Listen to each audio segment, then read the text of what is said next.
so this is the mobilization drill for the ankle.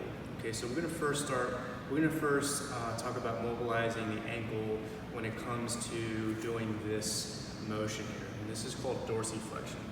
We need about 20 to 25 degrees of dorsiflexion in order for us to propel ourselves forward, okay? So a way to assess that and a way to work on that is by getting into a half kneeling position, or like a half kneeling lunge position like this. And what I wanna do is I wanna drive my knee first over my big toe, okay?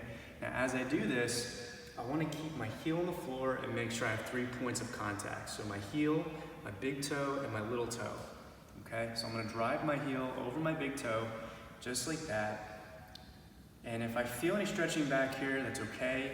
If I feel some pinching on the front side of the ankle, we'll talk about that in a second.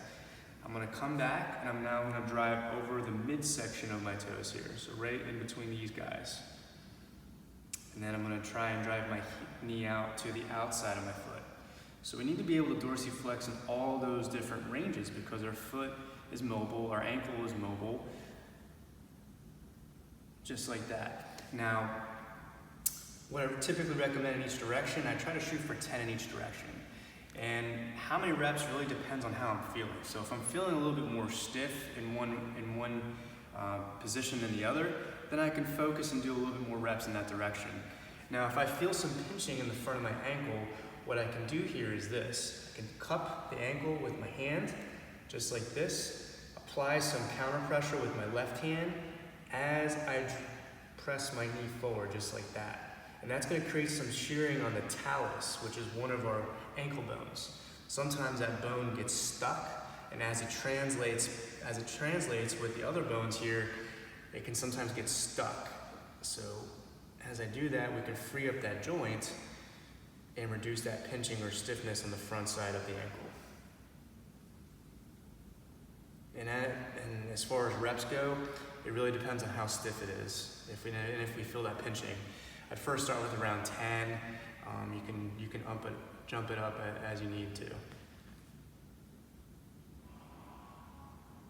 Just like that.